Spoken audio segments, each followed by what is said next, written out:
Channel subscribe करें और मेरे हर अपडेट आपको मिले इसके लिए बेल आइकन जरूर दबाइएगा।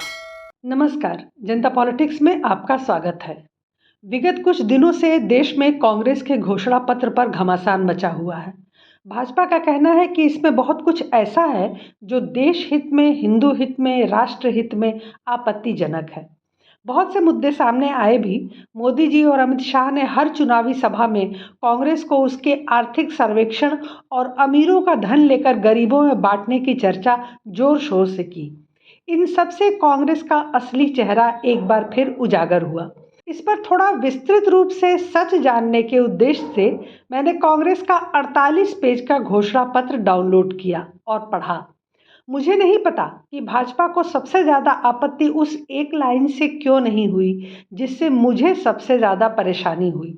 भाजपा द्वारा उसे अन्य मुद्दों के साथ हल्के में लिया गया। उस पर न चर्चा हुई, न उसके लिए कांग्रेस को उस तरह कटघरे में खड़ा किया गया जैसा कि किया जाना चाहिए था।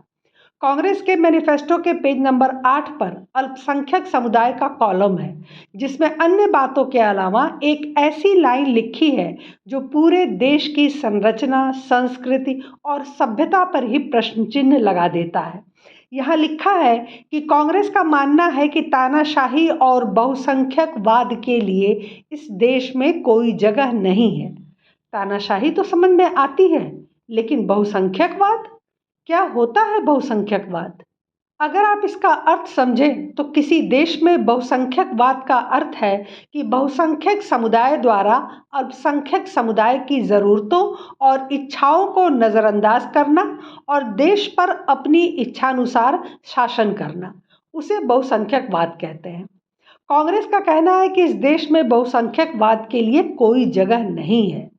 प्रश्न बड़ा गंभीर है कि जिस देश में 80% हिंदू आबादी रहती है, वहाँ उनका शासन न हो, उनके अनुसार सरकार और देश न चले, उनकी इच्छाओं और ज़रूरतों के हिसाब से नियम कानून न बने, बल्कि अल्पसंख्यक समुदाय को ध्यान में रखकर सारे कार्य किए जाएं और अल्पसंख्यकों को शासन चलाने के लिए दे दिया जाए, क्योंकि बहुसंख्यक शासन उनके लिए सुटेबल नहीं होगा। दुनिया के किसी भी देश का कांग्रेस उदाहरण दे सकती है जहां ऐसा होता हो, जहां अल्पसंख्यकों के इच्छाओं और ज़रूरतों के अनुसार शासन प्रशासन काम करता हो, जहां अल्पसंख्यक सरकार चलाते हों और बहुसंख्यक उनके अधीन काम करते हों। है कोई देश ऐसा? नहीं हो सकता। जिसकी लाठी उसकी भैंस वाली कहावत का मतलब ही है कि जिसके नेता होंगे उनका शासन होगा। जिसकी संख्या ज़्यादा होगी वही सरकार बनाएगा और वो सरकार पहले उनके हित के लिए ही सोचेगी। कुछ लोग कहते हैं कि बहुसंख्यकवाद के शासन में यह कमी पाई जाती है कि जनसंख्या के मामले में बहुसंख्यक जातीय धार्मिक समूह कई तरीकों से अल्पसंख्यक पर हावी होता है या उन्हें नियंत्रित करता है। बहुसंख्यकवाद गृह युद्ध का कारण बन सकता है। ऐसे मामलों में हजारों लोग मारे जाते हैं, जिससे देश का मानव संसाधन बाधित होता है। इसके लिए लोग एकमात्र उदाहरण श्रीलंका का देते हैं। श्रीलंका में एक लंबे और खूनी गृह युद्ध का दौर चला था, जब बहुसंख्यक सिंघली लोगों ने श्रीलंका में तमिलों की राजनीतिक समानता और आर्थिक कल्याण को पूरी तरह से नज़रअंदाज कर दिया था। 26 साल चले इस युद्ध में अंत में अलगाववादी तमिलों की हार हुई और 4 लाख के करीब लोग मारे गए थे। जब अल्पसंख्यकों को सरकारी नौकरियों से निकाला गया, उनके सभी अधिकार छीन लिए गए, उनकी भाषा पर बैन लगा दिया गया, तब श्रीलंका में तमिलों ने हथियार उठाए थे। क्या भारत में एक भी ऐसा उदाहरण कोई दिखा सकता है जहां बहुसंख्यक लोग अल्पसंख्यकों पर हावी होकर उन्हें नियंत्रित करते हों, जहां उनके साथ नौकरी, कंपटीशन या पढ़ाई लिखाई में भेदभाव होता हो, जहां उन्हें मौलिक अधिकारों से वंचित कर दिया गया हो? यहाँ तो सब कुछ उल्टा चलता है। यहाँ तो अल्पसंख्यक समुदाय के डर से बहुसंख्यक लोगों ने अपने घर छोड़े हैं, अपना शहर छोड़ा है, अपना राज्य छोड़ा है, संभव है कुछ लोगों ने देश भी छोड़ा हो। इसके सैकड़ों प्रमाण मौजूद हैं, कश्मीर से बंगाल तक। फिर भी भारत में बहुसंख्यकवाद से इतना डर क्यों है कांग्रेस को? धर्मनिरपेक्षता का ठीकरा कब तक हिंदुओं के सर फोड़ा जाता रहेगा? एक तरफ जहां हिंदू धर्म के लोग धर्मनिरपेक्षता की भावना को संजो कर रखे हुए हैं, लेकिन जब बात मुस्लिमों की आती है तो कट्टरपंथी भावना ही दिखाई देती है। मुस्लिम समुदाय जिस प्रकार से अल्पसंख्यक होने का आलाप करके हिंदुओं पर कट्टरपंथी मानसिकता से अत्याचार कर रहे हैं, मुझे नहीं लगता कि धर्मनिरपेक्षता उनके लिए कोई मायने रखती है। मुस्लिमों के लिए तो हर गैर मुस्लिम काफिर है और मुसलमानों की गजवाए हिंद की परिकल्पना भी उनकी मानसिकता को साफ साफ दर्शाती है। पीएफआई जैसे देश विरोधी संगठनों द्वारा हिंदुओं के खिलाफ साजिशें रचने और देश विरोधी गतिविधियां चलाने के जो खुलासे हुए हैं और 2047 तक भारत को इस्लामिक राष्ट्र बनाने की नीति उनकी क्रूर मानसिकता का परिचय देती है। मुस्लिमों की ऐसी मानसिकता देश के लोगों, खासकर हिंदुओं को ये सोचने पर मजबूर करती है कि सही में भारत को धर्मनिरपेक्ष देश होना चाहिए या नहीं। मेरा तो ऐसा मानना है कि अगर भारत का अस्तित्व बनाए रखना है तो जितनी जल्दी हो सके देश को हिंदू राष्ट्र का दर्जा देकर धर्मनिरपेक्षता का अंत कर देना चाहिए। अगर थोड़ी भी देर हुई तो यहाँ हिंदुओं के लिए संकट बढ़ जाएगा। धर्म के अनुसार लगभग 80% भारतीय हिंदू धर्म का पालन करते हैं। इस तस्वीर को देखें, ये क्या है? यह एक सार्वजनिक सड़क के बीचों बीच में बना हुआ मस्जिद है। अगर भारतीय ऐसा होने दे रहे हैं तो पूरी दुनिया में भारतीयों से ज़्यादा कोई भी धर्मनिरपेक्ष नहीं है। यह अंधी धर्मनिरपेक्षता है। इतना सहिष्णु होना उनके अपने अस्तित्व के लिए खतरा है। फिर भी कांग्रेस को बहुसंख्यकवाद से समस्या है। वो अल्पसंख्यकवाद चलाकर देश में शरिया लागू करना चाहती है। योगी आदित्यनाथ अपनी हर सभा में यह बात कह रहे हैं। वो बिल्कुल गलत नहीं कह रहे हैं। कांग्रेस के मैनिफेस्टो की एक लाइन ही इस बात को पुष्ट करती है कि कांग्रेस हिंदुस्तान को पाकिस्तान बनाना चाहती है। उसे हिंदू शासन से दिक्कत है। वो भूल जाती है कि भारत में लोकतंत्र है और लोकतंत्र में शासन बहुसंख्यक का ही होता है। हम बहुसंख्यक क्यों हैं? क्योंकि हमने बहुसंख्यक होने के लिए अपने देश के 3 टुकड़े किए। 2 टुकड़े मुसलमानों को दिया और 1 टुकड़े में हम बहुसंख्यक होकर बस गए। अब जिन्हें हमने 2 टुकड़ा देश का दे दिया हो, उन्हें हम इस देश में भी बराबर का अधिकार दें तो यह उन पर हमारा एहसान होगा, क्योंकि उन्होंने अपने टुकड़ों से हमें समाप्त कर दिया, मारकर, जलाकर, इज्जत लूटकर, बेदखल करके भगा दिया। कायदन हमें भी वही व्यवहार करना चाहिए था, लेकिन हम हिंदू हैं, हम सहिष्णु हैं, हम वसुधैव कुटुंबकम की भावना से जीते हैं, इसलिए हमने उन्हें सारे अधिकार देकर फलने फूलने दिया। नतीजा आज हम भुगत रहे हैं और हमारी आगे आने वाली पीढ़ियां भी भुगतेंगी, क्योंकि हमने जिसे इंसान समझा वो इंसान तो थे ही नहीं। कांग्रेसी और धर्मनिरपेक्ष बुद्धिजीवी अपने फायदे, स्थिति और स्थान के मुताबिक अपनी प्राथमिकताएं बदल लेते हैं।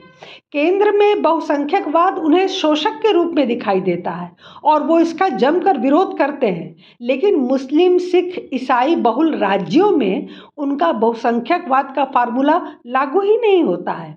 केंद्र से राज्य में आते ही उनकी धर्मनिरपेक्षता, बहुसंख्यकवाद और अल्पसंख्यकवाद की थ्योरी पूरी तरह बदल जाती है। विश्वास न हो तो आप कर्नाटक, मणिपुर, केरल, बंगाल को देख लीजिए। 10 राज्यों में जहां हिंदू अल्पसंख्यक हो चुके हैं, वहां के लिए कांग्रेस का अल्पसंख्यक आयोग क्या कर रहा है? उसके लिए मैनिफेस्टो में एक लाइन भी नहीं लिखी गई। क्यों? वहां तो कांग्रेस नहीं कहती कि ईसाइयों और मुसलमानों की सरकार नहीं होनी चाहिए, यहाँ हिंदुओं की सरकार बनाएंगे हम। उल्टे वहाँ बहुसंख्यक होते हुए भी मुस्लिम और ईसाई सारे अल्पसंख्यकों के लाभ उठा रहे हैं और अल्पसंख्यक हिंदू हर तरफ से दबाया और कुचला जा रहा है। सेकुलर बुद्धिजीवियों ने कभी भी अपनी आवाज़ या कलम जम्मू और कश्मीर के अल्पसंख्यकों के लिए नहीं उठाई, जिनके लिए भेजा गया करोड़ों रुपया साल दर साल बहुसंख्यक मुस्लिम हड़पते रहे। सेकुलर बुद्धिजीवियों ने अल्पसंख्यक हितों की रक्षा के नाम पर विभाजन को बढ़ावा दिया और आज भारत में मुसलमानों की आबादी इतनी अधिक हो चुकी है कि इन्हें फिर एक नया देश चाहिए। ये अंतहीन सिलसिला है, ये बढ़ते रहेंगे और हम इन्हें एक एक टुकड़ा काट कर देते रहेंगे।